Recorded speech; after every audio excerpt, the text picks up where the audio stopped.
And we're live once again on Wednesday, the 16th of April, 2024.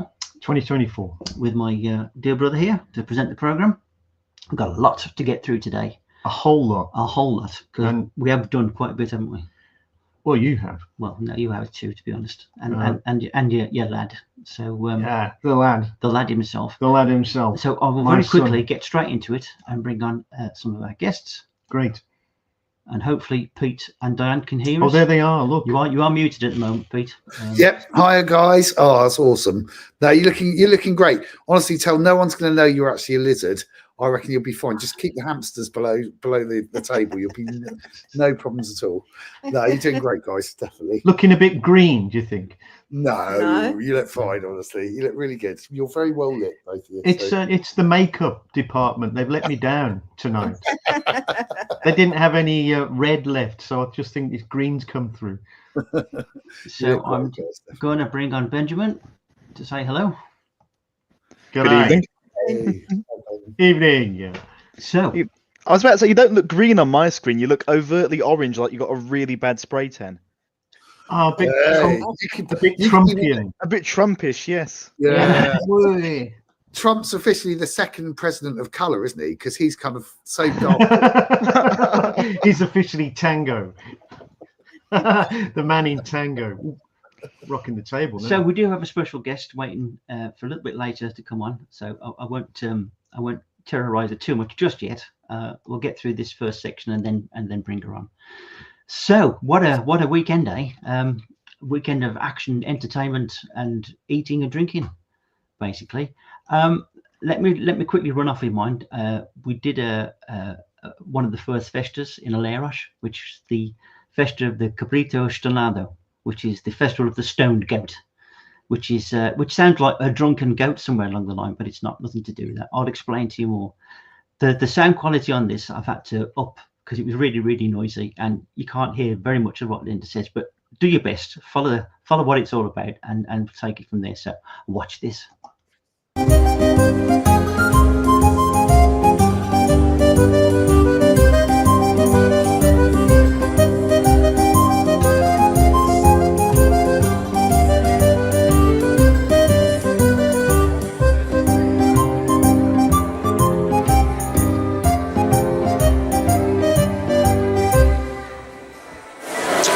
Okay, Linda, why are we here today? We're here because it's the festa in Aleiros for the Cabrito Estonado, which means what? It is the stoned goat. Doesn't mean that it's drunk. It means that they cook the goat with the skin on. Yes. So that it becomes quite crispy, and then they take it off, I believe, when they produce the meat. So it's on a sandwich, isn't it, today? It's on a sandwich, and it's a bit like pulled pork. Okay, yeah. And what's the drink we got with that? This is Calum wine, Vino Branco, and this wine, this grape, is very local to Aleiros. I believe it is only grown in this area. Okay, so are we gonna have a bit of a taste of the goat? Yeah. Yeah. Tell us what you think. We have a quick munch on that, just go into the wine a bit.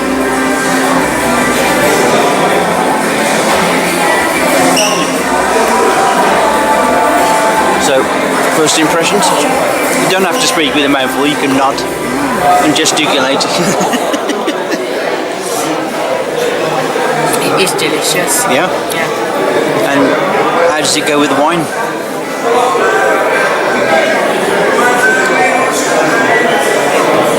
Good combination. Yeah? Very nice.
And what do we have here?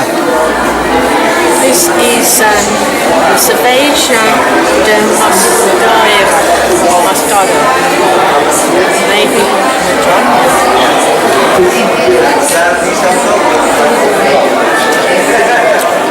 very pleasant.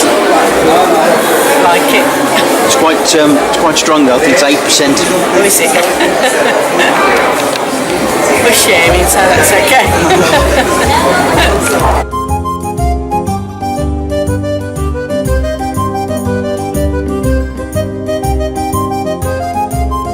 Where did you get the music? Where did you get the music?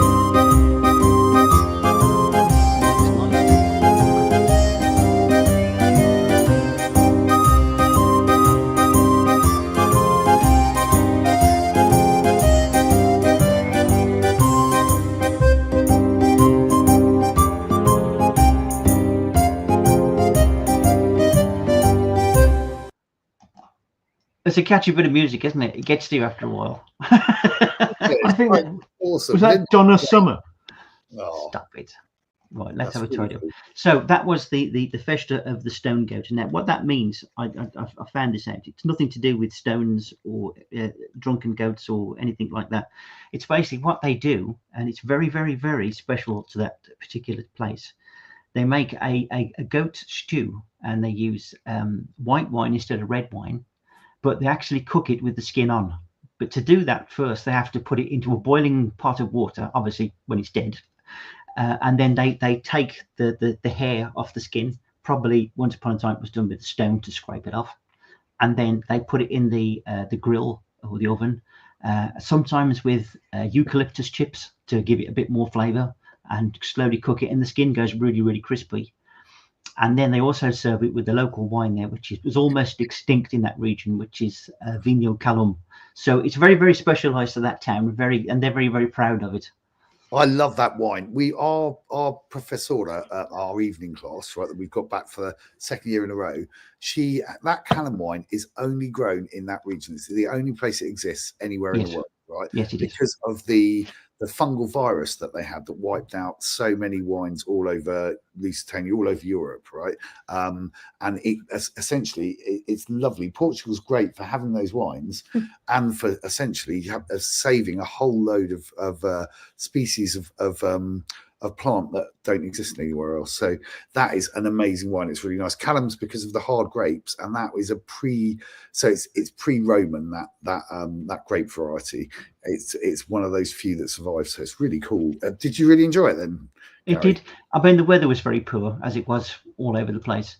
But Porto was lovely. Oh man, Porto was. We managed to enjoy it, and it was. I mean, I don't know whether you noticed on that clip when they're all marching in, but there's some pretty pleased-looking people there. You know, there's a lot of smiles and a lot of. I don't know whether the youngsters are quite grown into the role yet, but obviously the older people really go for it big time. So yeah, it was good. I enjoyed it. I managed to squeeze that in before the Sunday where we're going to go next for the Coimbra meetup. But yeah, I really did just enjoy that little sample of local culture. It was great.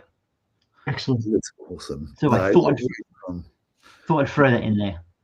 Now the other thing as I said, pre-mentioned, was on the Sunday, which I'm going to give over to my co-host here to explain what happened. Well, really, you're talking to the wrong guy. Don't want to sort of get out of this one, but it was an event organised by my son, the famous Ben Austin, who drew together about 40 people.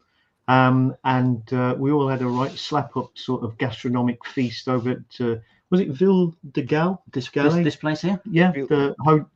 Sorry, Ben, what were you going to say? Villa Galle Hotel.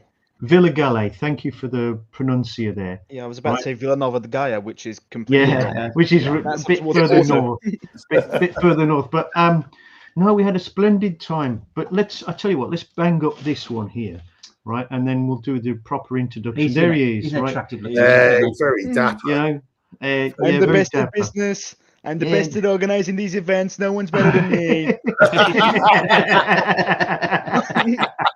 want to lunch? I'm the best guy forward. Many that guy's great. Everyone eats my food. Everyone's happy with it. Everyone says it's the best. It's such a great time. Everybody was orange. Best ever. That's it. So what was the purpose of the event? Oh, that's What so was- awesome. Can you just quickly Yeah, explain? what the purpose- explain the purpose of the event, son, and how you got the idea. Well, I thought there's so many people that come to Portugal, and it can be quite daunting getting into traditional. Oh, I'm all big all of a sudden. That genuinely frightened me. Bloody hell, I wasn't expecting that. Warning next time. No, so many people come to Portugal, and the food can be quite daunting. You know, going into these little villages, and everyone's got their own different wines and their own different things they eat here and there. So I thought the idea with these sorts of events is I want to take people to a specific part of Portugal, try to teach a little bit about the local food. Here we had a bit more of a bougie experience. The hotel did it up a bit more, which was very nice of them. But I thought, you know, baby steps. We'll start with these hotels. Then we'll go to more local places. And yeah, that's kind of where I want to take this thing, really, just help people discover local Portuguese gastronomy. So how did you feel about this venue as a sort of boot-off venue? What were your major impressions of the day? It looked like it rained a lot. Yeah, it was quite wet. Very professional staff. Could not complain where the staff's concerned. They were absolutely excellent. Yeah, I think it was a good place to start off, really, even though it's not quite, you know, it is traditional food. Yeah, we're taking traditional food, but it's a bit more of a fine dining environment we had here. Okay, so tell us a little bit about the food. What are we looking at here? This was on the alternative menu that we organised because, you know, some people came with allergies to nuts, or some people can't eat certain types of meat and things like that. So the kitchen was kind enough to prepare an alternative menu. Here, someone has spilt a little bit on the sides of the bowls. So, I thought that was design. I was going, oh, look at the funky design on this one. I like that. No, just someone spilt it. Spoil it for me. Why don't you? No, that was just the typical sort of creme de legumes, you know, vegetable soup, nice and easy. I was thinking that the chef was really, you know, rapido. Yeah, he was sort of like tilting it to get that pattern. So is this a starter? Yeah, this was a starter. I had this one. This was on the set menu. This is a trouxa de alheira, so it's sort of like a pastry, an alheira that's wrapped in pastry, wild I think had mushrooms in it as well, and the sort of yellowy textured thing you see on the sides of the plate is honey from Lausanne. Wow! So it's local honey. And explain something about the sausage meat that was. Give me the name again. Alheira.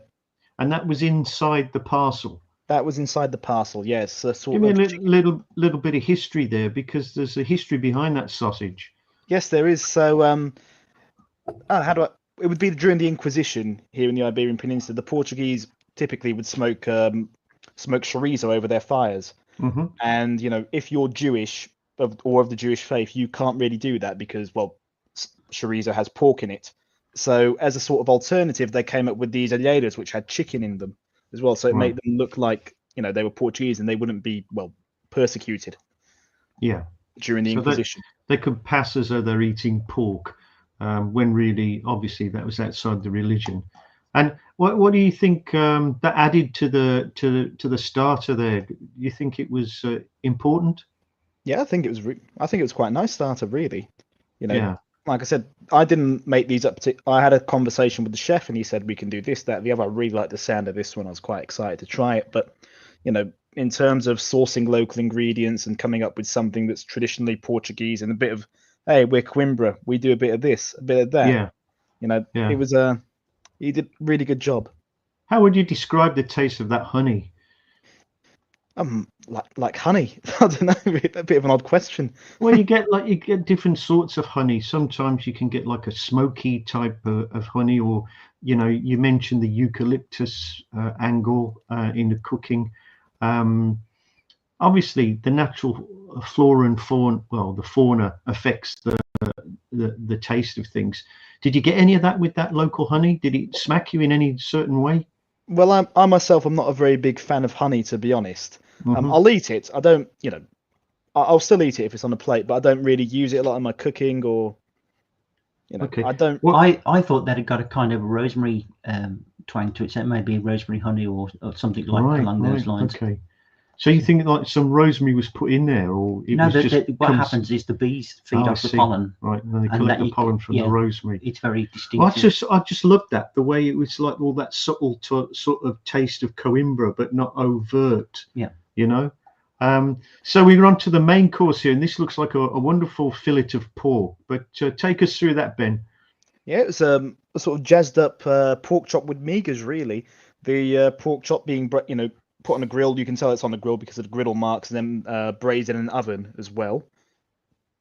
And migas were jazzed up with a bit of rosemary. There was a few potatoes chucked in there too. Very nice. I think they used broa from Coimbra as well, locally sourced broa. Tell me a little bit about migas. What's the kind of the individual? I mean, the different areas of Portugal have different styles of migas, and what is it? Migas is like, oh god, the green stuff? It's not spinach in English. What's it called in English? The green stuff. It's not spinach. Kale. Kale, thank you. That's it. It's Well like done. a combination of kale, olive oil, bread. You fry off the bread in the pan to make it nice and crunchy. Well, in some parts you do, some parts you don't.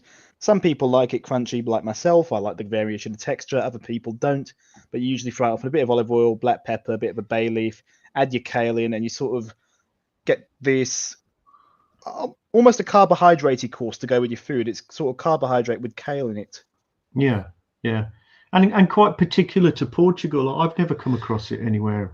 I always think it's the Portuguese version of bulb and squeak. Yeah. That's the way that I think it's old. I think migas is quite old because you have it across the border in Spain, but where we are, so like in Central. So I think it might be a very old dish, really, that's local here. So because breadcrumbs sounds like a kind of reasonably old dish anyway. So yeah, it's cool. Right. So what did you think of the balance of the pork and the migas? Do you think that was a good balance, or did you want to see something else on there as well? No, it's a classic combo. You can't go wrong with it, really. Yeah, Pork and migas, see it all throughout Portuguese cooking all the time. Yeah, you see that little drizzle around the edge of the plate. What's that? Is that just juices from the meat? That's juices from the meat. So probably juices that were collected in the tray when you braised them.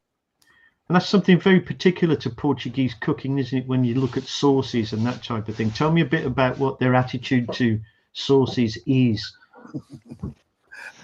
Oh, wow. I've got a lot of questions to answer tonight. Feel like I'm not going to let you off. Here. Come on. Typically, unlike in French sauces where you'll probably make a jus with some wine or a demi-glace of some sorts, Portuguese sauces just typically are juice of the meat. That's it. Maybe mix a bit of olive oil in there. Maybe you don't. Depends on how you're feeling. Bit of garlic. That's it, really. Do you think that's a signature of Portuguese cooking? I wouldn't say so, no, because you don't really see it as a reoccurring theme to every dish. Right. But okay. Good. Wonderful. Did you enjoy your pork? I really, really did enjoy my pork. It was really tasty and very, very, very filling because it was an enormous piece of pork, wasn't it? It was an enormous steak, very thick. Yeah, generous steak. Yeah, and quite spicy, really, for Portuguese. Spicy? Food, in what way? Which was tasty, spicy, slightly warm, slightly, hot, but not too hot, but a nice balance. You think it got piri in it? Very possibly. Yeah, because that's usually a piri. Otherwise, you'd see the chilies on there, wouldn't you? Yeah. But I didn't see whatever it was nice. I enjoyed it, especially the migas, because the migas was really nice as well. Yeah, I enjoyed it, the whole thing there. Yeah. So it looked really fab. I'm impressed. Good reports back. So all in all, Ben, when you went through that meal there, what were your main impressions? The main course there with the pork and the migas. I was quite happy with it personally. I really enjoyed it. Yeah, good one. We also had if I remember correctly, on the alternative menu as well for people that didn't like pork, we had a spinach and asparagus risotto with salmon. Right. I didn't see too much of that going down. When I was going around the tables and all that. About 4 people had it. Really? I missed that. I didn't see the 4 people with the salmon. But that's not really particularly Portuguese, is it? I think they missed out a little bit. No, however, around Coimbra you have a lot of rice fields and people growing rice, and you do have a lot of rice dishes in Coimbra as well. So it does in a way kind of tie into it. So sort of paddy fields of Coimbra. Yes. I didn't never know knew that. No, I never knew that. You There's a learn lot of something rice. new every day. But okay, so I think we're on to the sobremesa here, the dessert. Take us through that. Talk us through what we got here in front of us. So that is a pastel de Tenagal with a tangerine sorbet. Pastel de Tenagal being a typical pastry from Coimbra, if I'm not mistaken, coming from the originating in the convent of Santa Clara. Don't quote me on that. I'm not. Yeah. You mean the one in Lisbon? No, not the one in Lisbon. There's a different convent of Santa Clara. Right. Let me just look that up quickly. I've said that, and I'm doubting myself. Well, okay. While Ben does that, give me an idea of what that was like as a dessert, because it's got like that kind of custardy filling there. It looks to me. It was like a flaky sort of pastry with a slightly sweet custardy filling, and I think that the orange sort of sorbet to go with it. So it was a balance between sweet and fruity sort of. Really, sweet and fruity. So was it a bit sour, the sorbet? No, it was just enough to take the edge off too much sweet.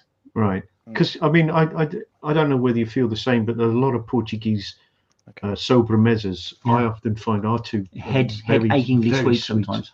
Yeah. Yeah. It's a bit like Indian sweets. Yes. Yeah. Yes. It's nice, but you've got to be ready for that wave of sweetness. Okay. I think they toned down the sweetness because it is a bit more of a international fine dining environment. They knew which audience they were catering to as well, so I think they did turn down the sweetness a little bit. I did a quick search here, and I was wrong. It's not from the Convento Santa Clara. It's from the Convento de Nossa Senhora de Carmo. A lot of Portuguese desserts have these sort of religious origins. Yeah, like the pastel de nata and all of that. Yeah, exactly. Yeah. Lots of eggs to get rid of. Lots of eggs. Yeah. So starchy. all in all, quite a successful sort of meet-up, and a lot of people talking to each other and doing what we call the Interconnect. Bit of the old networking, yeah. That's what it's about, get people talking, people that haven't met, and have a good old chat and find out about each other. So that can't be bad, really, can it? No, I enjoyed it immensely. So any future events on the horizon? Yes, I think in 2 months' time we're going to be doing one in Taveiro, if I'm not mistaken. Okay. And is that Taveiro, themed? Sorry. Yeah, Taveiro, which is by the Algarve, isn't it? Correct. Yes. Yeah, almost in Spain. Lee says it was a lovely Sunday, and thanks, Ben. Most Good welcome. man, Thank Lee. you for coming. A bit of a shout out from Eric there as well. And we did continue the evening, didn't we? Because we went to the local beer place, the craft beer place. Yeah. Yes, Epicura. Epicura, There's two in Coimbra I'm quite fond of. There's Praxis, which is quite nice as well, but I prefer Epicura. Yeah. That's just personal preference. Well, take us through some of the beers that you had there, Ben. That's a very good question because I had quite a few and it's hard to remember, and particularly in which order. So I've gone into a bit of a haze now. Amazing. Right. I remember because I'm quite a fan of blonde beers. I must have had at least two or three blondes. That's There was all the I had. Belgium ale as well. What was the one you had, Gaz? It was a stout, if I remember. It was like a vanilla stout, which was really, really, really very nice, and you could drink a lot of it, but it was quite strong, so you probably wouldn't, to be honest. Yeah. Yeah, I have to admit, we went to a real ale place in Porto, and it was terrible. So I think you did a lot better than we did, Ben. I'm sure it's kind of regional knowledge goes a long way. So yeah, where we went was really. It was close to Belmont. It was not that far off. In the Belmont category. That's a new low. Belmont was like. Pete, are you a great aficionado of real ale, man? I've done a lot of real ale. We did real ale, bizarrely enough, a lot of real ale in Vietnam. So there's loads of like real ale places there. Real ale in Japan. So when we stayed in Kyoto and in Tokyo, there were real ale places. It is kind of real ale is getting a bit like an Irish pub. Yeah. There's Irish pubs everywhere in the world. And I think what happened, I mean, I can remember quite a long time ago, probably 10, 15 years ago, in the area of London we were in, everyone started brewing and you ended up with lots of kind of micro breweries, and they opened up as pubs because the licensing was easier.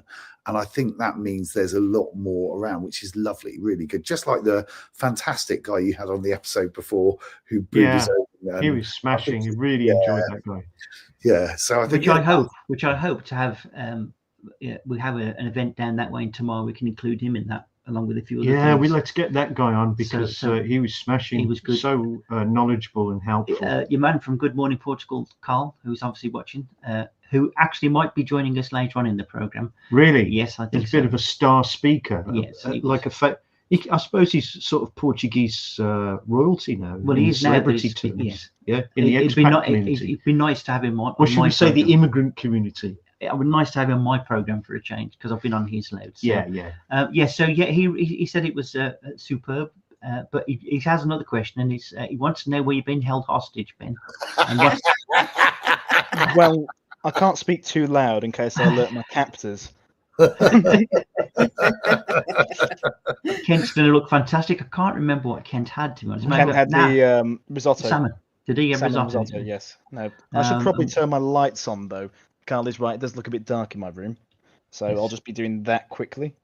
Yes, the Alliero sausage. I don't normally like Alliero sausage, but in that pastry wrap, it was really, really nice. I just kind of balanced it out nice. Mm-hmm. If I'm not mistaken, you get different types of them as well. If I'm not mistaken. Sure you do. Yes, you do. Was it like a light whitish sort of meat? Yeah, quite a pale sort of meat. Yeah, I always have problems with sausages that are pale, because I'm so traditional. I expect to see something either a bit pinky or a bit darker. Yeah. I find white sausages a bit challenging. I can never eat like those chicken sausages, and I always think I'm being cheated. So I think that was great. That was a right old challenge, really. Elisa is saying that so it's northern, the locals dancing folks music, obviously not her type of celebration. But the food, yes, the food is good. It is good in our regions. Obviously so, because Carl said he could eat all that again. Yeah, he's just greedy though. I think he was. Yeah, I think he may have bet somebody else's as well. Yeah. Migas was great, but did get caught in the British teeth, which is a whole different argument, really. I know what you mean. Yeah. Actually, here's a great praise for you. Ben is an asset to the podcast. The kid knows the score, and this is a Portugal person. Yeah. Of impeccable quality, who does take her food very, very serious. Right. That's encouraging. That's encouraging. Well, I would definitely go along with that as well. Ben is fantastic. So, no. And Milligans is a regional dish from the Alentejo region. Milligans, Portuguese. She's got. I think the old spell check. The old spell check has come in there. Milligan, as in the spike. Had a plate of Milligans. There's a lot of it about.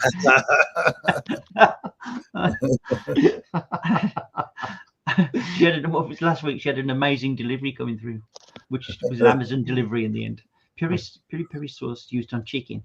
Now that was a good question, because Elisa mentioned going to Nando's for proper Portuguese chicken, and she was. I think she had a lot to say about that. Yeah, it's originally from Australia, isn't it? I think they invented it, and it's ludicrous, isn't it? Really, but yeah, completely. Nubinette looks great. Would have had the salmon. I can't eat pork. Well, that's what the salmon was there for, and it did look quite nice, actually.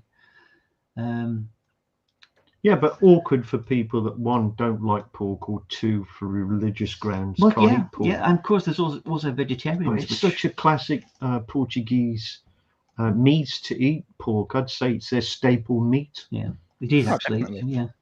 Well, and certainly in the central region, we were it's one of the best places to go to keep pigs. It's really good. So the pork we have here is fantastic. It's especially with all the acorns, oak trees.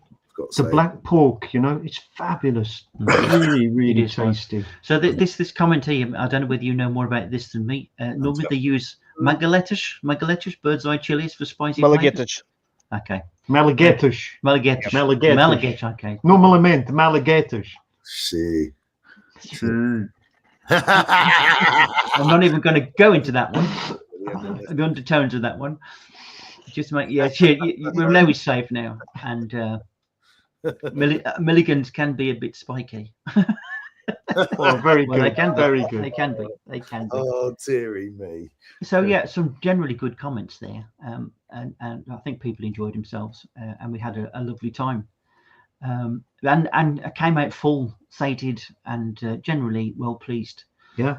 Now, this kind of naturally leads me on to my next guest, who is waiting to appear on the screen, and I'm going to bring her on now.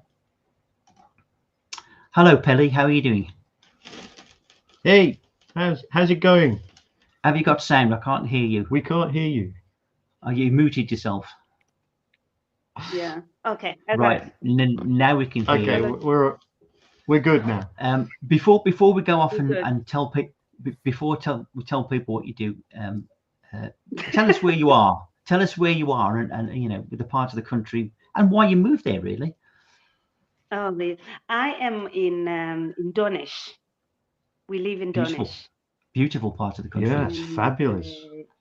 my little place is in Ferreira do Zezre. Yeah. Which is a Right. great place. How long have you been? How long have you been there for? I've been doing this business from about October last year. Okay.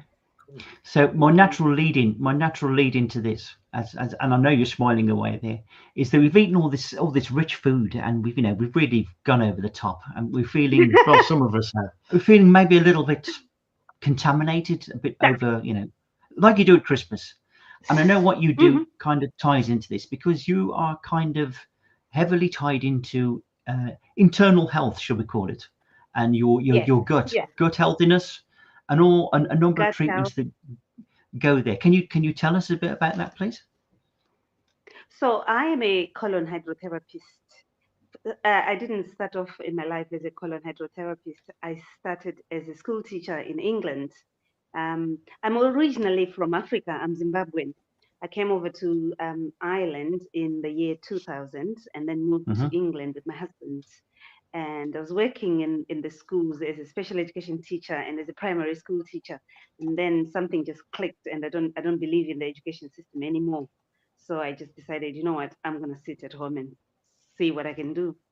So one day a friend was having a colonic, and I'm like, oh, I've been thinking about doing this for years because it was popularized by Princess Diana. You know, she had colonics and people talking about it.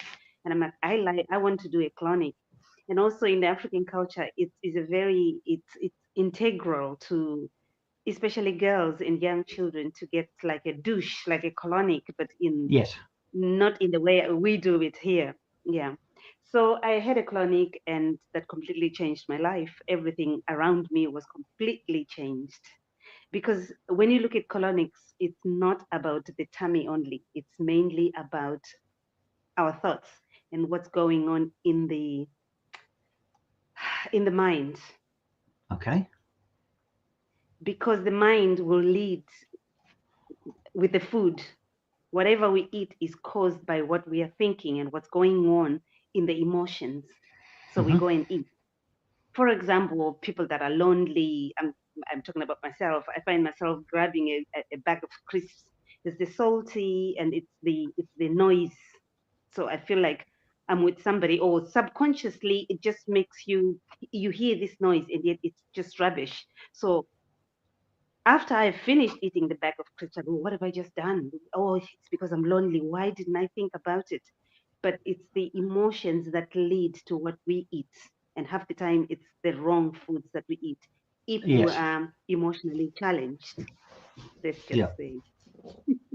And of course, if you keep eating this sort of stuff, your digestive system, your gut, becomes a parking ground for all this rubbish. And for what I barely know about this subject, the good nutrients that you get from your food has to go through a healthy mucosal lining in the gut, so all the vitamins and stuff can be absorbed, and that's got to be because you've got healthy bacteria in there as well. So maybe you want to talk about that and tell us, explain that a little bit. Exactly. So colonic irrigation, colonic hydrotherapy can also be called colonic irrigation.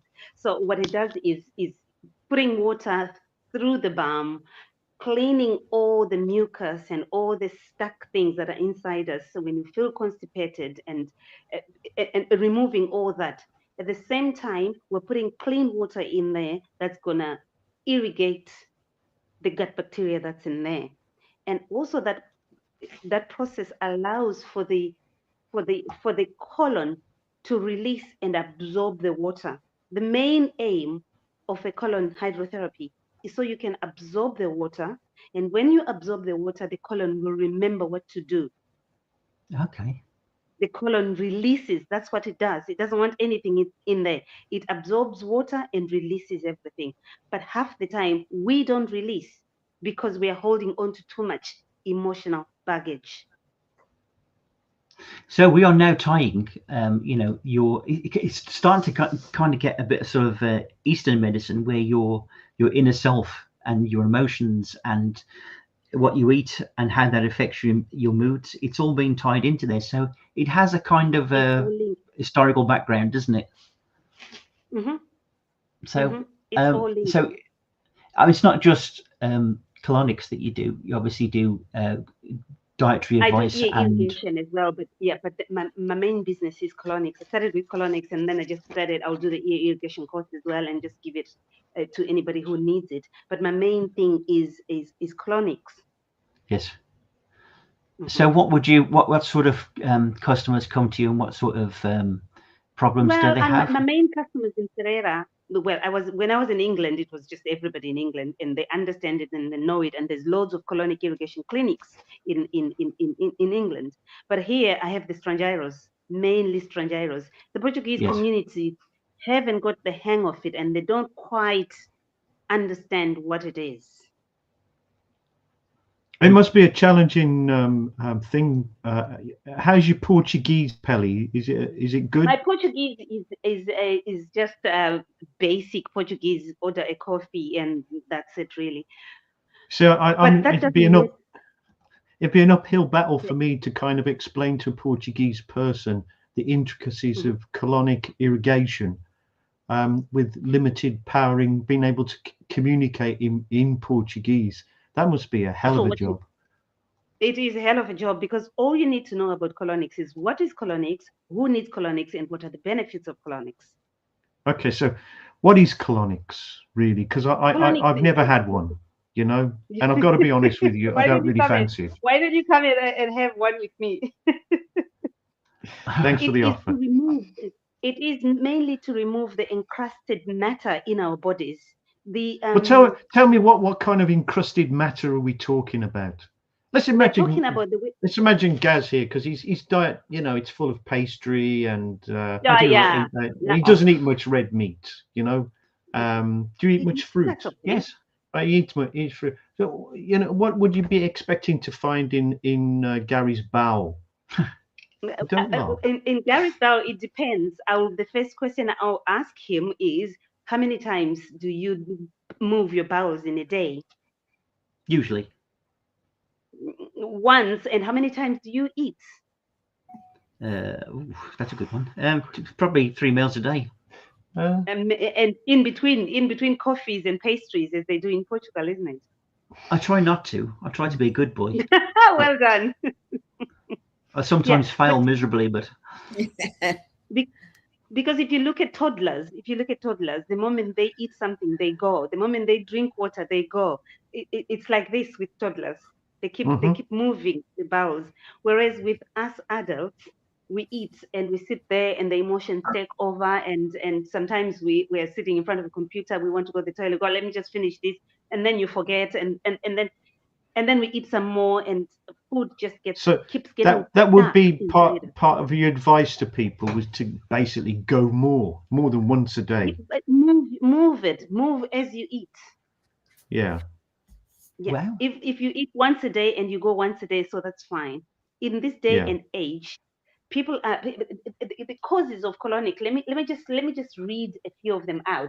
Constipation, diarrhea. If you need a colonic, you will present with these symptoms: headaches, stomach pain, nausea, vomiting sometimes, abdominal cramping, depression, anxiety, difficult shifting weights. You can't lose it even if you do things.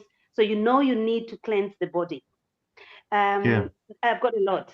Well, you get these guys, right? You get these people, and they don't seem to do a movement for like 3 days, 4 days sometimes. I mean, I've had a woman who came to me 19 days. She hadn't gone. 19 days. Wow. Oh, what when somebody presents like that, what are you thinking? What's probably going to need a truck? Somebody presents like that. Sorry, Pelly, I couldn't resist it. I couldn't resist. He's off. That's the You've only got- way. If we don't laugh about this, we're gonna cry because this is our health, and this is Yeah. a matter of death or life. Life Right. begins in the colon. Death Yeah. begins in the colon. So Right. that's how delicate the colon is. So when somebody comes to me, 19 days they haven't gone to the toilet.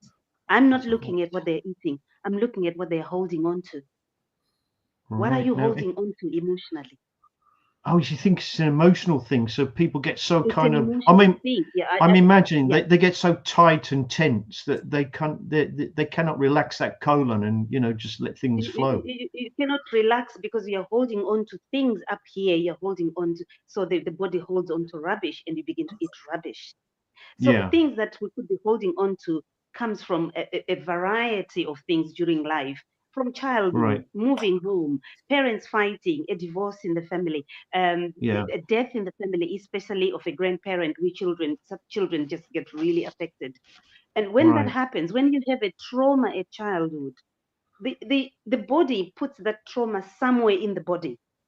Okay. So the brain takes it and puts it somewhere in the body, so that So it are you can saying go outside. this is like a chemical transfer from the brain?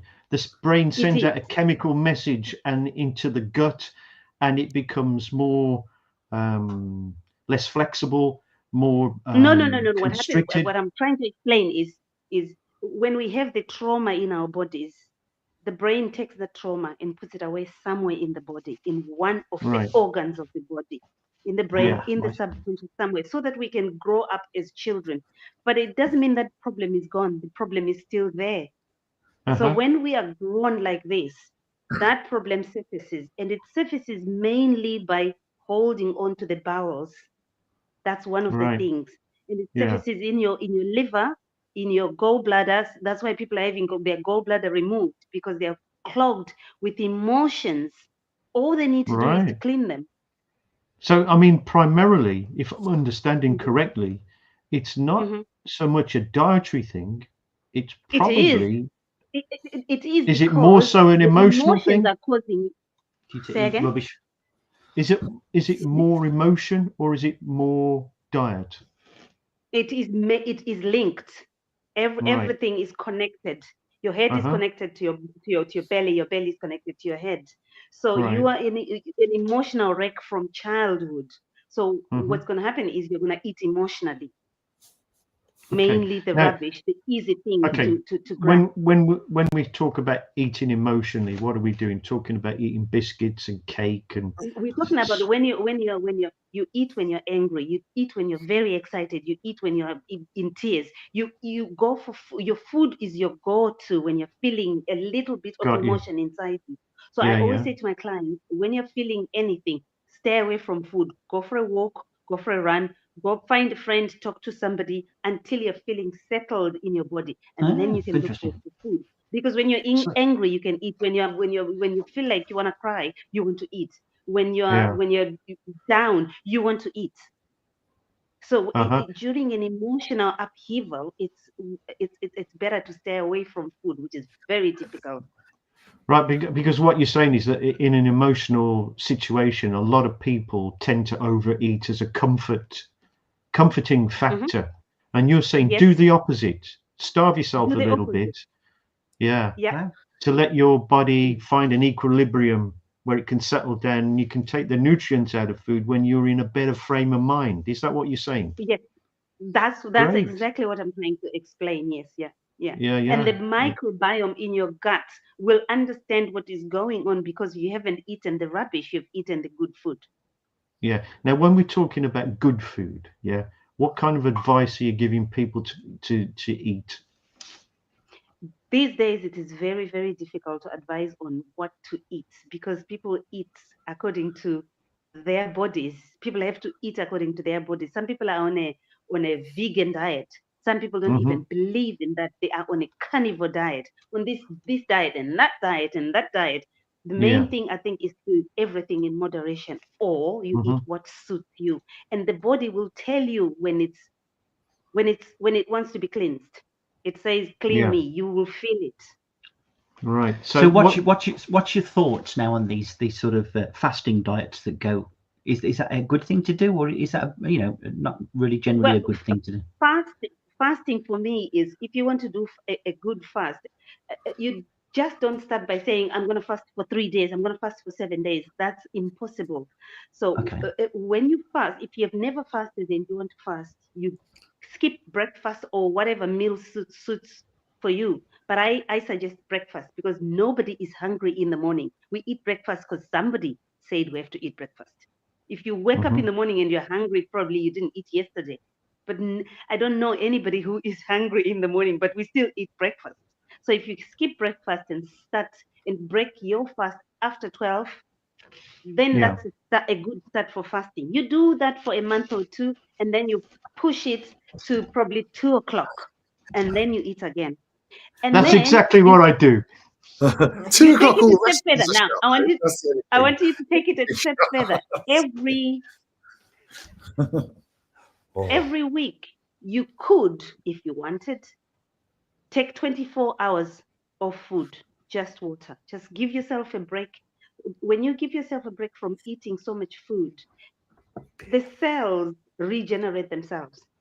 Yes. You see how nervous you're starting And to look now. if you're comfortable with 1 day every week, you push it to 36 hours. And then you push it to 72 hours every week. Wow. Wow. Of I'll no be eating my own food, foot by now. I think I'll just jumping away at anything edible, stripping the wiring out, anything.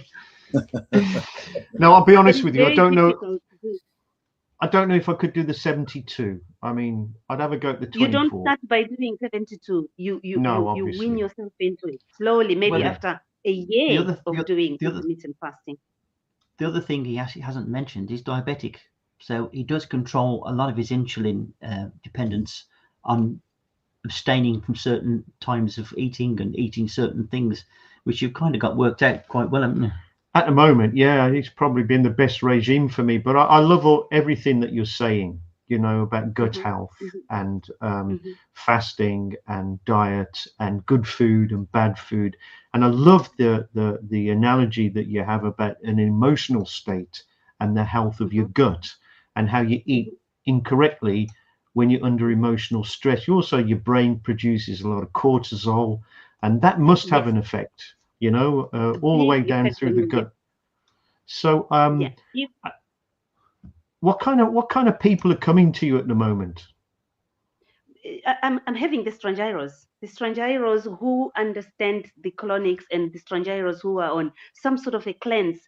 The people that have come to me have been on the liver cleanse for 3 days, and they come over to me because they know they're looking for what they want, what they know. They've done colonics before, and they know if you're on a liver cleanse, on a certain day during that cleanse, you need to wash out all those stones. Okay, so when you've got somebody that say they're not going to the toilet, they might go once in every 4 days, 5 days. And I love the problems you describe, like headaches and feeling bloated and just feeling emotional. What would your advice be to that type of person? My advice and a suggestion to this person is, we give you a colonic, we try and reset the gut, but they have to look at their food intake. Okay, so how do you emotions? How do you reset the gut? What's the process? We reset the gut by washing the colon, because if you map out the colon, it is the same as mapping out your hand or your foot in the Ayurvedic setup. That inside your hand you find all the organs of the body. Inside the colon as well, you find all the organs of the body. For example, you might have a sore throat. Somewhere in your colon, there's a blockage that is causing the sore throat. You might have this arm, you just don't know why this arm is sore. Somewhere in the colon that is corresponding to that arm, there's a blockage. And when we wash the colon out, we have released a lot of this rubbish. And so the energy is flowing clearly. So you feel some parts of your body coming together. Wow, fascinating. So the colon is fascinating. This term down here, microbiome synchronicity. What does that mean? Yes, it means your gut biome, the good gut bacteria, is there is more of it than the bad gut bacteria. The the bad one is caused by the way people eat these days, the processed foods, eating all the time, not giving yourself time to actually break. So the gut bacteria is not synchronized inside the gut. Right. And we have another comment, and the answer to this is quite simply no. I thought Is it- A live demo. I'm sure you had a. He's volunteering. I'm sorry, Pete, you're not going to like this next comment, but Yeah, I know. No, I do. That's fair. That's pretty fair. and myself. I don't know what that means. Lego lead soldier. Just going through a few comments there. Lego a lead soldier. It's a different kind of live stream. Well, it is, and these things need to be talked about. Yeah.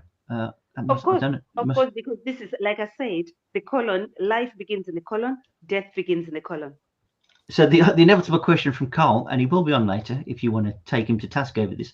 19 days. Is that an extra cost for that job, for not going for 19 days? No.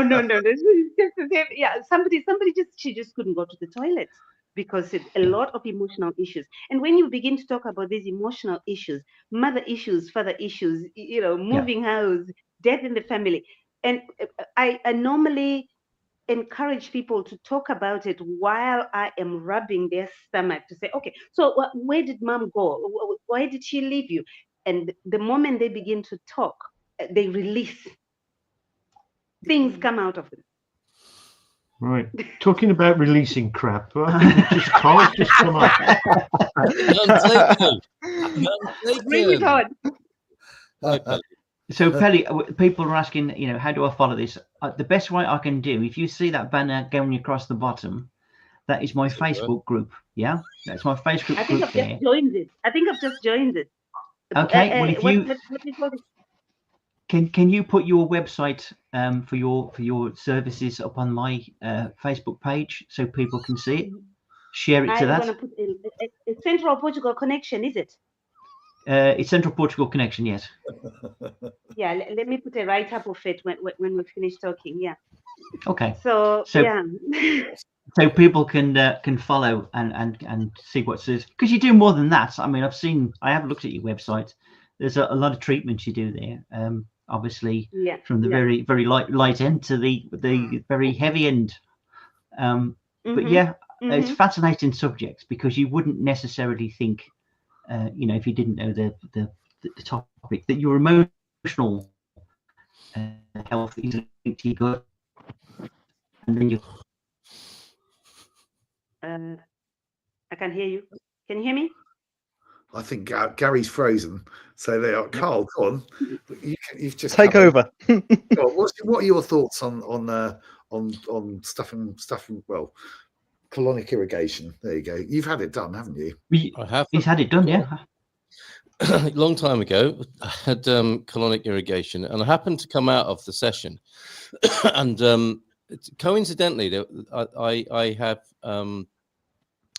my children have different mothers, and I met coincidentally the two mothers in the street outside, and I said, "Gosh, that must be like giving birth," and that didn't go down well, understandably.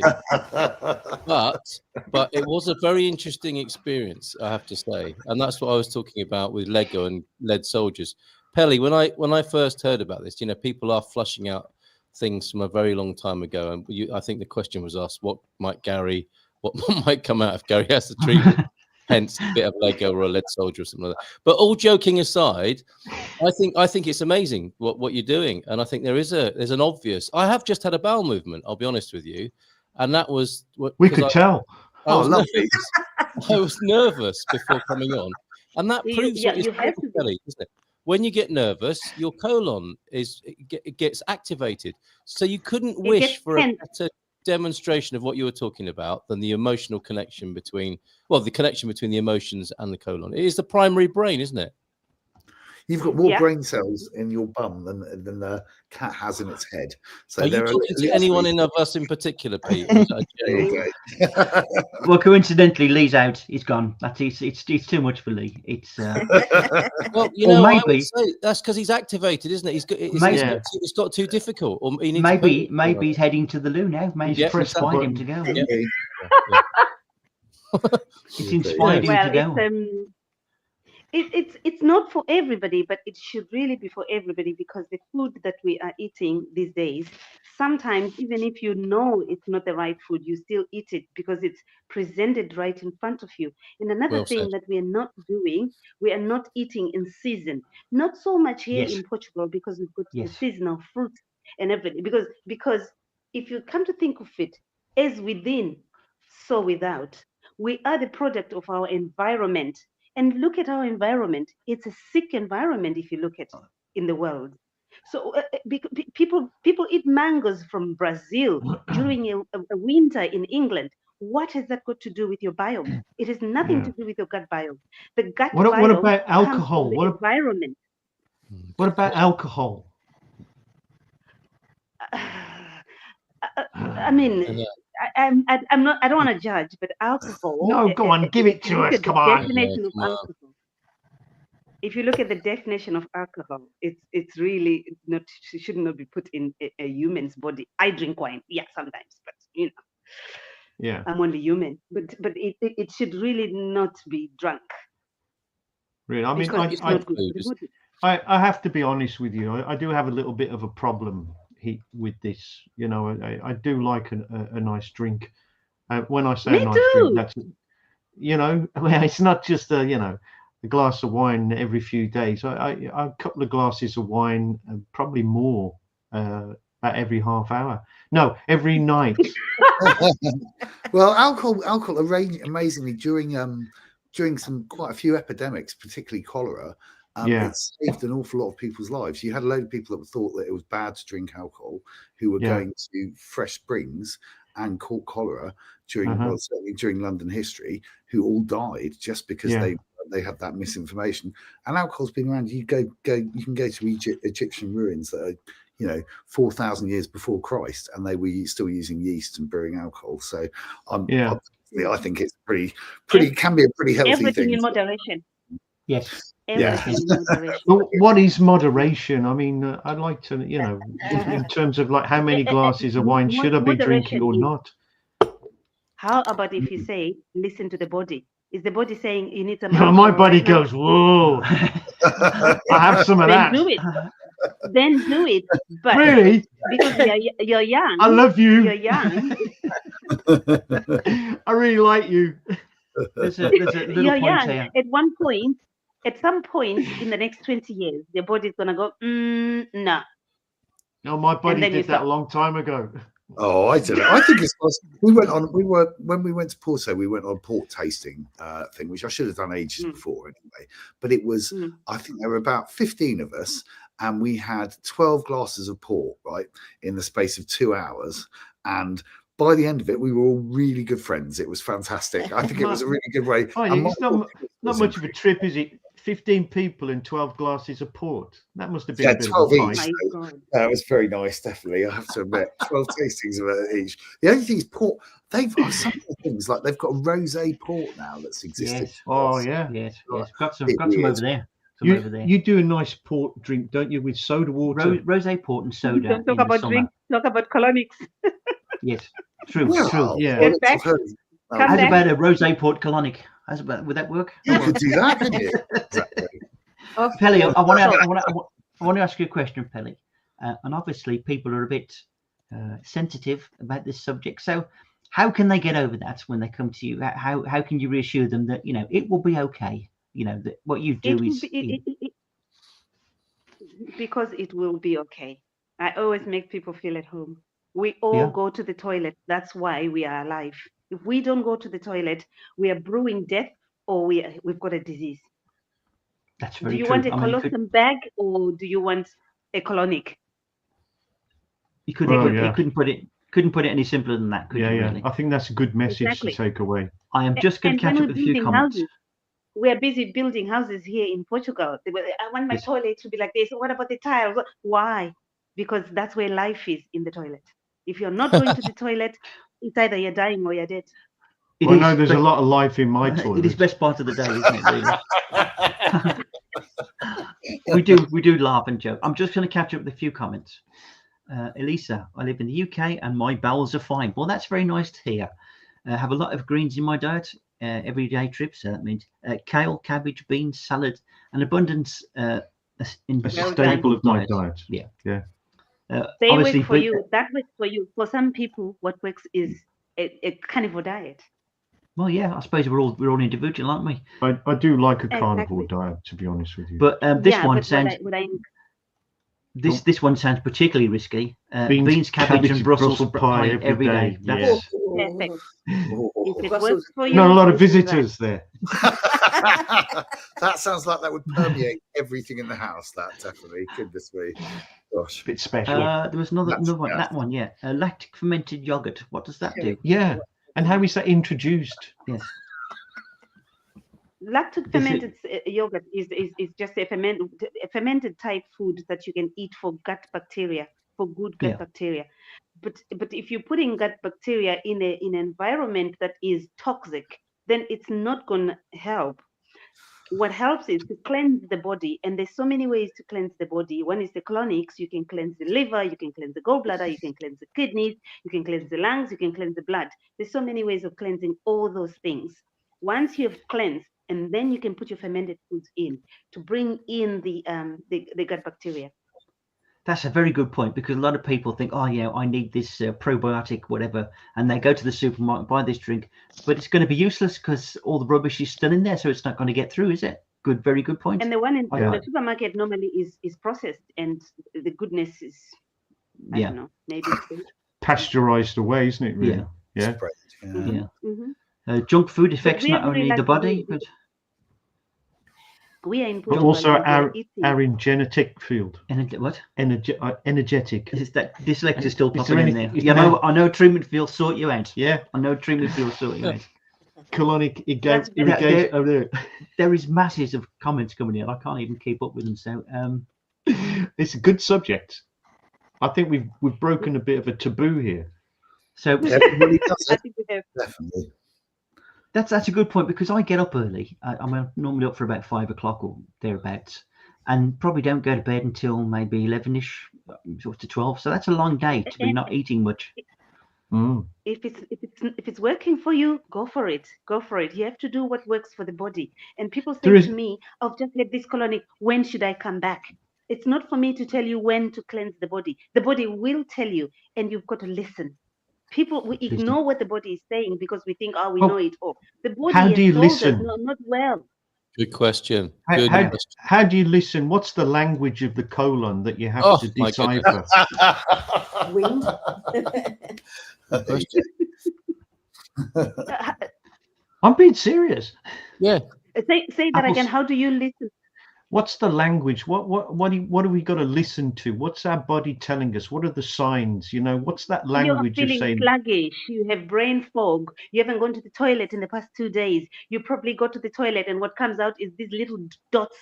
What if you look in the toilet when you've done it? You can see black things. That's old poo that just Oof. slowly Pellets. coming.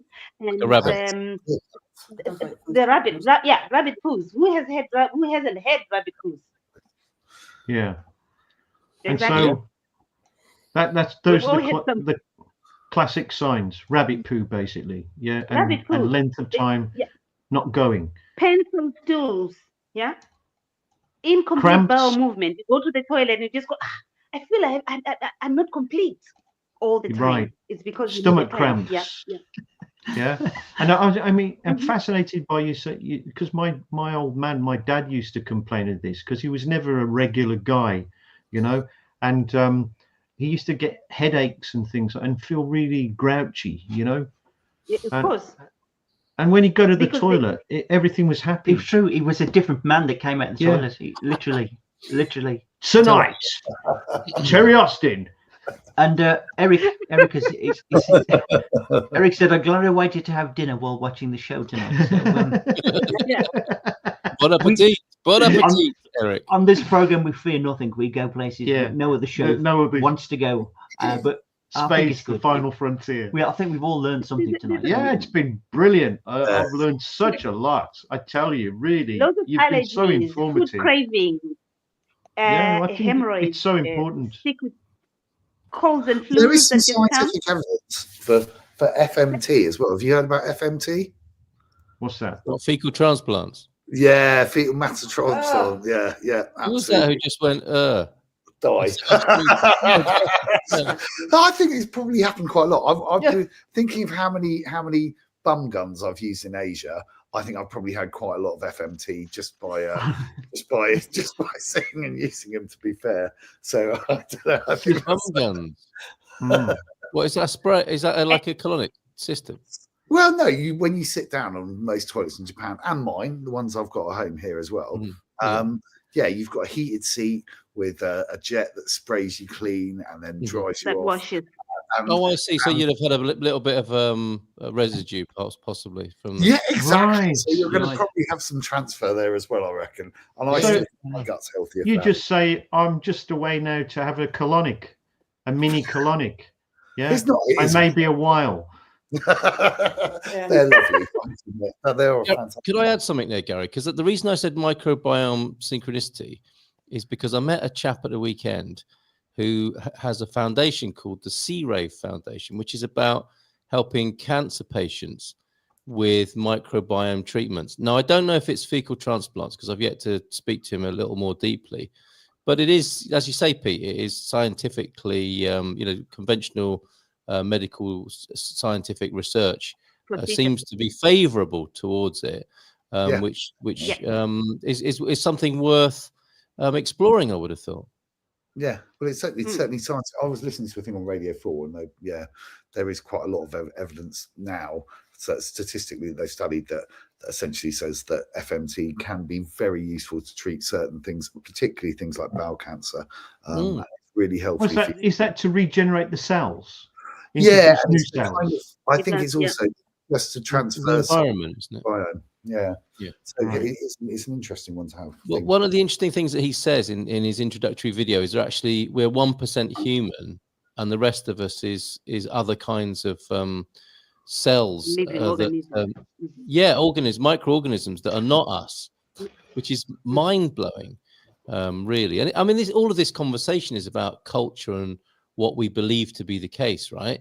Because there are cultures that aren't as squeamish at all about this, and a lot of people who have daily or weekly enemas at home. It's just Are a we bit talking Germans? Possibly, but Dutch. And if you think about it, the Victorians are well into this. The Victorians loved a good enema, so somehow we've lost our way, and it's been great just to. Oh, that's right. They used to have that big tube, didn't they? Yeah, like made of copper. Yeah, it's gruesome stuff, but not for making desserts. And then they used to have like a stirrup pump as well. Yes, a lot of that. There wasn't chocolate pudding in there. Yeah. They also had doctors who sold cures for hysteria, which were essentially vibrators to middle class women who just go along. Essentially, how the hell do you know that? It's amazing. It's Radio 4. It's another Radio 4 program, I suspect. So, but listen, we can be squeamish about these things. We haven't even started talking about parasites that are living within us in the colon. We haven't even. I'm here to talk about death. So we can probably could go to the final taboo. It's been a great connection, isn't it? I'd like to talk about death and dying, really. So, and you started. He's such a ball of fun, isn't he? Yeah, he's life and soul of the party, really. And now some more about death. Yeah.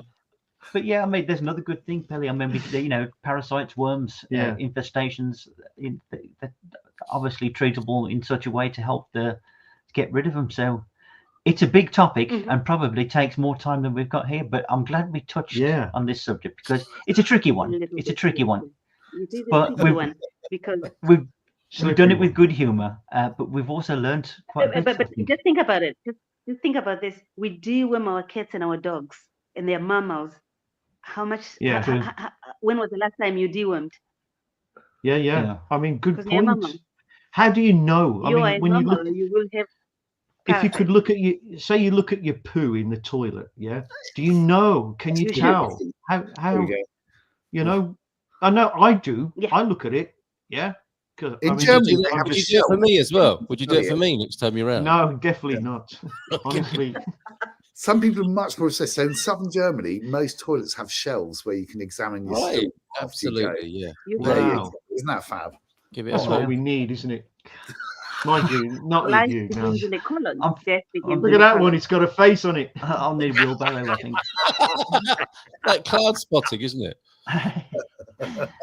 No, but we should be more attentive. More attentive to what comes out of us, really. I think that's what we're saying. Yeah, we could have Understanding. some Every orifice. Cool. So, Yeah. Pelly, yes, if you can put your address for your website up on that on my Facebook site, I I'll will put a small literally, little write up my address and yeah. yeah, and I'll share that, and maybe Carl might want to have a word with you about it. Legend. Yeah. So, Pelly, thank you for your input. Yeah. tonight. Yes. Great guest. Thank you for letting me talk about this very, very important subject. Aren't you going to Absolutely. Thank stay? you so much. Aren't Yeah, you going to yeah. stay? I think it's very connected with what I was hoping to talk about. I was just going to say, Pelly, you can welcome to hang around, but I don't know whether you're busy or not. But we're just going to give Carl a bit of space now, because changes are afoot. Yes, thank you very much. I think. And you're going to tell us about that, Carl? Something in the well, yeah, world of Good it's- Morning Portugal is on the Yes. move.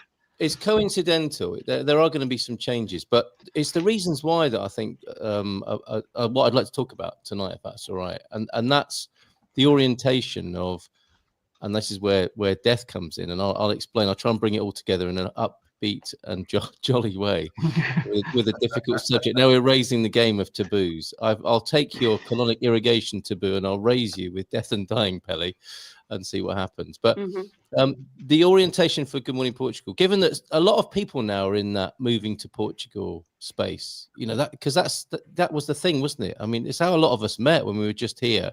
And do you remember the old days, 2019, when you could go to a Facebook group and ask a question and have a fairly civil response, and it was quite mysterious and people would tell you what they did.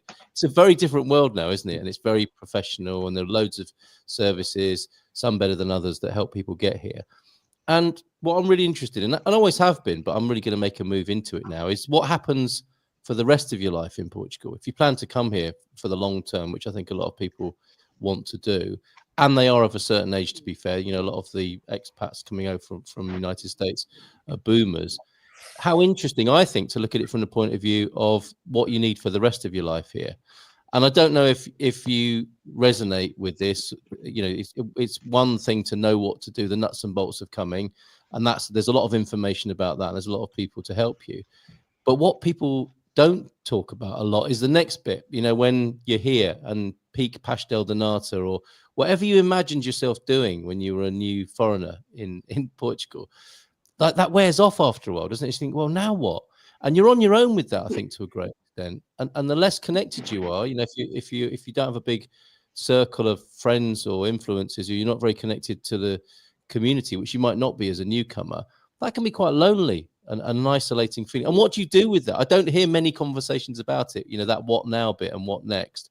What I do hear is a lot of people, and I think we've all said this in some way or other, and Pete and Diane, you do this, is giving back, you know, when you're here. And that's a fantastic way to make yourself part of something. I think we were talking about this morning, weren't we, about being part of your local association. But I don't think it's very formal. And I'm not sure there is much of a service for what you need for the rest of your life in Portugal. And I'd like to address that as more of an orientation on Good Morning Portugal. Well, what are your thoughts there, Carl? I mean, how are you addressing it? Well, it's funny. As soon as I started to think about it, and I had you know, that time when I was meant to be at the last disco, but was in bed having you thought I had a terrible hangover, didn't you? And I couldn't make it. You thought I was being a lush and suffering from a wine. I never think that about you, buddy. I mean, it's a fair comment. It's a fair. I never said it. You put words in my mouth.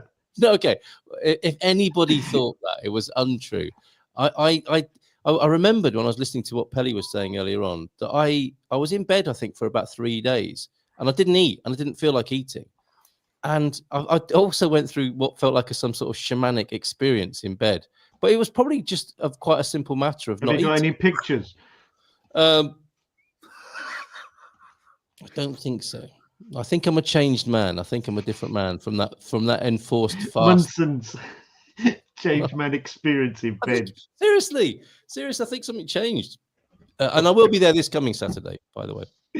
I hope to, yeah. Fingers crossed. And that is a Central Portugal event listing, Gary. Yes. The karaoke and disco this Saturday night at the Casa de Lem in San Martino de Porto. Well, talking of which, you should. No, we've cut him off. No, We've cut him off because it's interlinked. This one, I've got to put that up there. Right. Our friend Mark Stoll has made a site which Mark Stoll, you could say. That's very good. Stoll, yeah. Has made a site with all the events and all the activities that are going on in various regions, and put them in a date order and organize them. So if you go to this site here, you can probably see what's on in your area for this weekend. And if you're a bit stuck for something to do, go there, have a look, and you will find something to do. So Carl, really, you need to be going there. Yeah, true. I didn't think of that. It's really good. Yeah, there's loads, and Gary, you've done lots of work towards that as well. And I think it's really nice to have a good listing like that. I'm really excited this week. Well, we've got Easter feast this week, but next weekend we've got the tractor fair, and I've found out now. It's going to be really good. Tractor fair. But something I didn't know was missing from my life, right, is that you can get the like the flashing lights, right? You can get magnetic ones of those. So I might get a tin of red paint. Now Tesla's not so popular. I can put the light on the roof, and all my Starsky and Hutch fantasies can come true. I can swap it from tractor to car. Either way, I think it'll be really cool. But no, I just think that's fabulous. Fabulous. Send the pictures in. I think so. We'll look at them. Come along, guys. They're all Mark's put all of the events on there, including our Easter parade. Then we've got the tractor parade. Then I've got 2 Easter things this weekend, Friday and Saturday. Yeah. And following Sunday the 27th is the tractor parade, and there's a meal and everything as well. Yeah, and you get a T-shirt, obviously. Yeah. And you get to drive a tractor. Cuddly toy. I just want to return to Carl, because I think we've kind of cut him off in his prime there. Halfway through his explanation. I love the tractor stuff, by the way. But I just wanted to put that thing up there for you, Carl, so you can. I appreciate that, because it is a monthly event, and it'd be great for anybody who wasn't aware of it, who wants to have a dance and wants to have a sing. Or come along, put it on the Facebook group down here, Central Portugal. We'll do. Yeah. But you were asking about what happened as a result of my fasting and shamanic sweats. Shamanic, that's the word. Well, all sorts.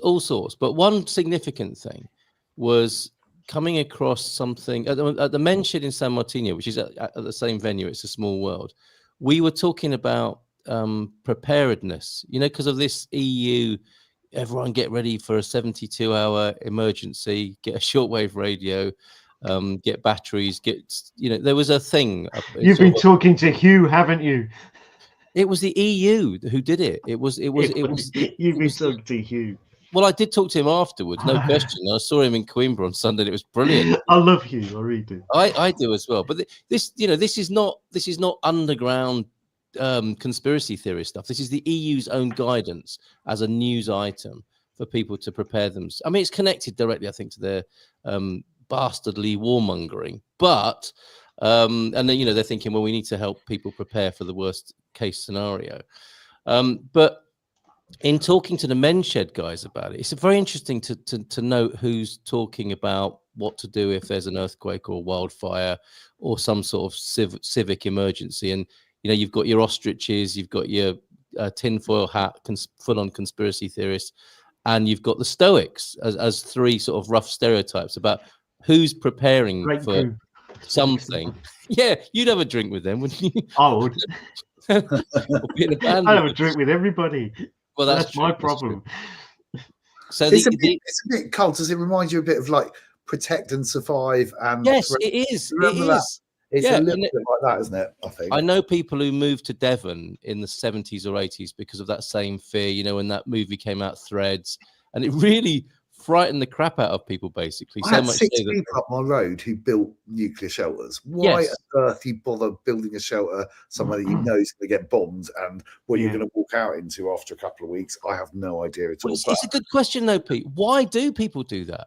Is it because they feel like they need to do something?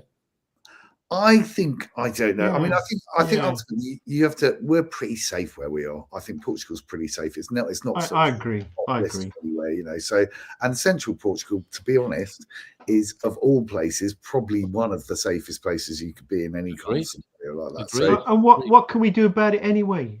I mean, look, why can't we just accept that we're powerless, basically?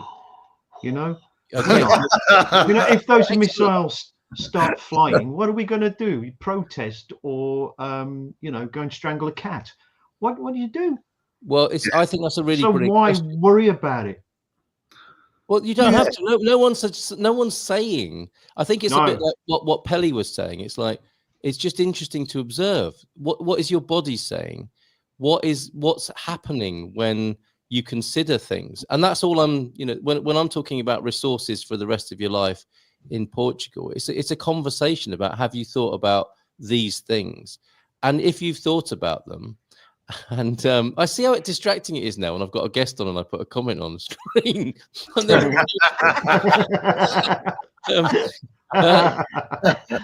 I completely forgotten what. That's hard, isn't it, when you do that to people? That's really. No, you're learning a lot on this program. If you're invited to think and have a conversation about something, that's preparation. That's it. I'm not saying people should be scared or should be anything. I don't think it's mine or anyone else's job to tell people what to do. But it is very interesting to ask questions and have conversations. And Pelly's a great example of that. Is why are people constipated and sick and ill and X, Y, and Z? Why is health in the Western world why are people so many people not feeling well mentally, not feeling well physically? It's a good question to ask, isn't it? And then it's up to you to how far you want to go with that question. It's the same thing, I think, for the rest of your life. My take on that, right? And I always say this is like, cast your mind back a few thousand years when you're being chased by a mountain lion or a pack of hungry wolves. Yeah. Right? Would we sit here around going, well, looking at our navels? And we wouldn't, would we? We'd be like trying to work out, like you said, well, how can you turn that into a food source? That was a bit of meat on that, isn't there? Yeah, a bit of meat on that. That's why we recognise faces. Do you not think we need to get back to some kind of reality here? That isn't. I mean, if you want me to answer your question, that isn't our reality. Our reality is based on people thinking about that in those times, presumably, and saying, do you know what? It might be quite good if we lived in a shelter, so that every time the mountain lion comes and takes one of our children or one of the old people, we're in a better position. And on it goes, doesn't it? Until we get civilization and what we've got, and some of it works and some of it doesn't. And that's why it's important to keep questioning and looking at it. Oh, great point. Do you know something, Carl? We had a conversation in the man cave a couple of weeks back, and I genuinely asked a question because we're all of a certain age band. I said, what happens like as you get older? What's your plan for when you get older? And that's the conversation here. Absolutely. So, and you know what? Nobody really had a plan. Yeah, nobody really had a plan. I love that. Yeah. Well, fair enough. If your plan is to have no plan, that's fair enough. I'm not saying you should have a plan. What I think is true is what you've said, Gary, is that a lot of people haven't asked the question even. And we know, don't we, from Deb, do you remember? Her husband died without any plan in front of her in their caravan. Yeah. She decided to start a sharing care, which Em ran with her. She died. She passed away as well, again, without having asked questions and got certain things in place. And on it goes. And that's why, I mean, I've done a lot of research recently and have always been interested in death and dying. But there was a woman, a death dealer I heard speaking, who said, you don't make yourself die any quicker by thinking about it. And in a way, the opposite is true. And I think Pelly might have something to add to this. It's like what you don't think about causes the problem rather than what you do think about causing the problem. What you ignore. Yes, that's right. And so sharing care is very, very, very useful. However, what I discovered at my men's shed was that on my own territory, at Caldash Arena Library, somebody organised a living, aging, and dying well little sort of mini conference to talk about wills and to talk about what happens in an emergency and talk about long-term care and all the things you want in place should you find yourself in an emergency and inevitably coming to the end of your life and what sort of care you might need. And there were 68 people. I was talking to the organizer this afternoon. She said she thought 10 people might turn up, and it was standing room only, and people had a massive appetite for the discussion. And it came from a Setúbal. It was a woman who lived in the Algarve called Joy. I forget her second name, but I'm going to be talking to her at some point. She lived in the Algarve, and she saw people dying and not having care structures in place, and thought we need to do something about it. She moved to Setúbal and created an aging and dying group, AD. Then Amelie started the living, aging, and dying group in Caldash. And for me, it's like I've added a G to it. And it's growing, living, aging, and dying, so that it's not all focused on the end and the difficulties. Although I think those things should be talked about. We've come here to live our lives fully, which is, I think, is the Terence point, isn't it? It's like, come on, let's not be thinking about death and dying all the time. We've come to live. All men die, but few really live. The Mel Gibson moment. So we should attend to that as well. I totally agree. If we've come here to live our rest of our lives here, let's have the best possible lives. And ironically, as well as thinking about all the great things we could do, we might want to address some of the inevitable things that aren't so great that might happen to us and our loved ones. Yeah. Well, Carl, we've had a really weird one. We had our next door neighbour, who was 33, perfectly healthy, died of meningitis in February, right? And left a young kid. But we've also got another friend of ours who's terminally ill, and wouldn't ever. His attitude is perfect. You would never know he's terminally ill. He's planning on doing loads of events with me all the time, and it's great. He's got a fantastic attitude. But I've also got a friend in the village who's really stubborn, quite obnoxious, and was in hospital for a while. He's fab. I really love him. But the mayor, knowing that he was ill, arranged for some old ladies to come over and check on him 4 times a week, right? Wonderful. And that wouldn't happen, I know, in lots of other communities. She also inquired about the woman who died, who'd only probably been here for a few months before she did. And I do think Portugal, actually, one thing that they should shout about is that Central Portugal health services are an awful lot better than the Algarve. The Algarve has one major hospital, right? And during summer season, the population goes up, about 10-fold? And you just think that one hospital is coping with all of that. We had a friend who took their child down and was on a holiday. He had double pneumonia. Yeah, and the treatment was terrible, really, really bad in the Algarve. So sometimes there are things to shout about in Central Portugal. No question, Pete. Yeah, and we have to face that fact, don't we? That we are going into a particular, what's the word, demographic crisis, where there'll be more older people living longer. And in those sort of hotspots, let's face it, the people who are coming to Portugal to live here, they're not 20 or 30, generally speaking. I mean, the workers are. Well, there are lots of both. I think sometimes it's quite easy to dismiss it. One of the things I really love about what Gary showed at the Festas, and for a lot of people, they're not everyone's cup of tea, but you get a real mix of ages, and Portugal's brilliant with mixing. Got it. What I'm talking about is the people who come here will tend to be needy in terms of medical care, and if they, as you say, if eventually, ultimately, at some point, and the likelihood is, as you get older, you're more likely to need care, and if they're in the Algarve, that is difficult, and we are part of. Did you see today? We've clocked up 1.5 million foreigners in Portugal. And then when you watch the news, there is a resentment, an understandable resentment about foreigners coming to Portugal and blocking up the health system. So it kind of, knowing that, whatever your political view on that about it is, the pragmatic view is it's blocked up, and you need to probably call Pelly. Yes. No, Carl. We've actually been going now for over an hour and a half, which is incredible. I just want you to I've put this on the screen and tell me, roughly what we're doing here and what all that's about.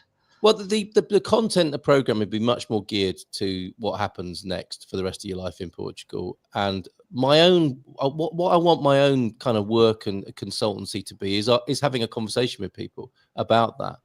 And it ranges from, you know, your forever home, for example, and the prosaic things, insurance, writing a will. But much more exciting than all of that. And you know, I think all of that needs to be addressed. You know, and like I said to you before, you know, Terence, it's not that anyone should do anything, and there's no right way to do things, but it's useful and interesting to have the conversation, I think, so you don't find yourself in one of these awful situations, the likes of which Deb went through, the sort of thing that Pete was talking about, the contrast between people and how they approach it. And the more I've talked about it to people, and the more I've considered it, the resources are there. You know, there's I found out in the last week that, as well as these groups, you know, there's the Estou Aqui bracelet, which if you wear it carries your medical information such that the bombeiros or the paramedics can see exactly who you are and what your requirements are. A big fear of some American expats, as I discovered from those groups, is that they want to avoid a John Doe death, right? So on the one hand, if you get scooped up in the street and you've got no ID on you, you're likely to go the way of, you know, the culture, which is completely understandable. But it might not be what you want unless you contraindicate and make that very clear. So in Portugal, you're likely to, you know, you'll be resuscitated in hospital, kept alive, as you know, in a sort of Hippocratic oath kind of way in a Catholic country, until you're dead. And then when you're dead, you'll have a very quick burial.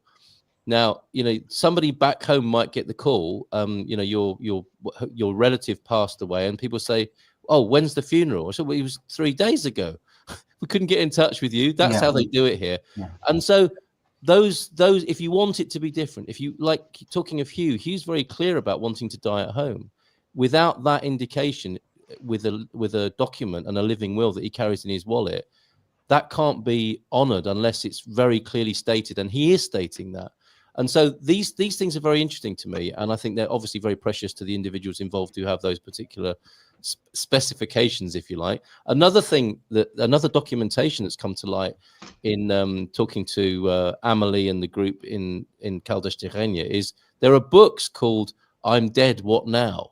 Yes, I've seen that. It's a sort of genre, isn't it, of like dotting the I's and crossing the T's of your life. And the strange thing is, I mean, typically, you know, the cobbler's children are most poorly shod. The builder's house is never finished.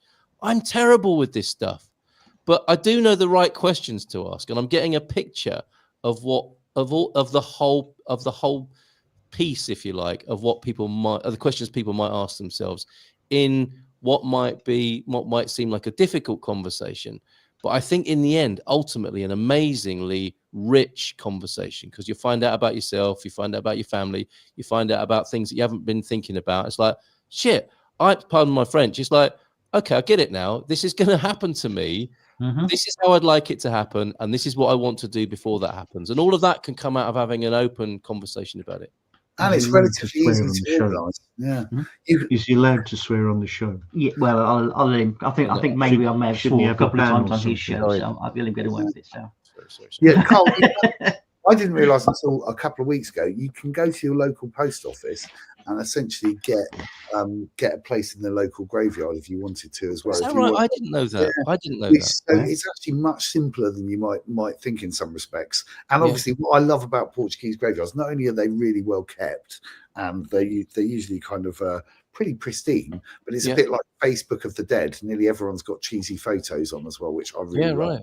Yeah. So there's things that you can do that are kind of relatively simple that you wouldn't know if you were just coming into the country, I think. So, and that's the intel. I mean, going back to where I started the conversation or answering your question was, you know, the questions we were addressing. You know how you and I met first, Pete? It's like, well, how'd you find a house here?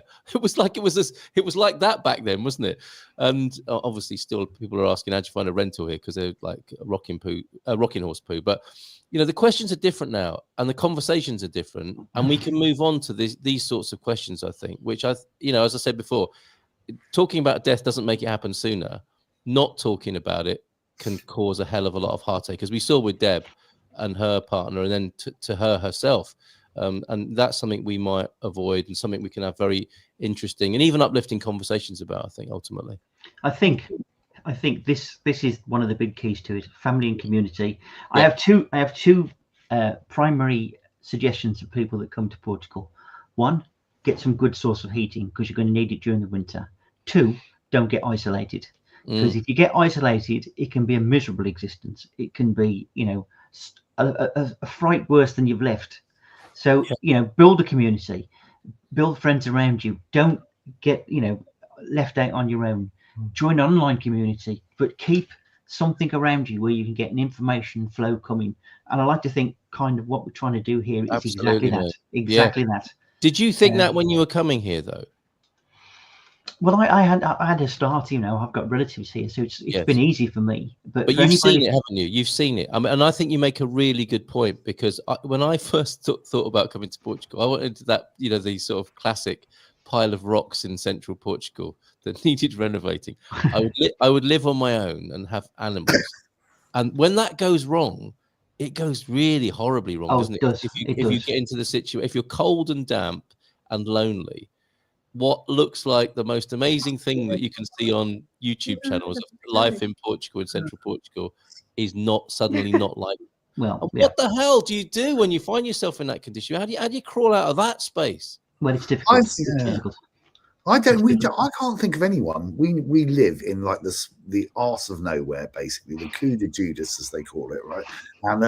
And I can't think of anyone that's had a really awful experience doing that, to be honest. I think most people we know have had a pretty good one. There's a few that have gone back, but it's mainly because of either relationship issues or running out of money. It's not necessarily about. But that's another thing we need to talk about, isn't it? I mean, you nail a very central Portugal problem there: the idealism of, you know, hippie types. I mean, there's definitely a market, Pete, in having a white van car lot, buying up the white vans that come over, and then people, you know, like say, "Oh, we'll pack it in, we'll fly back."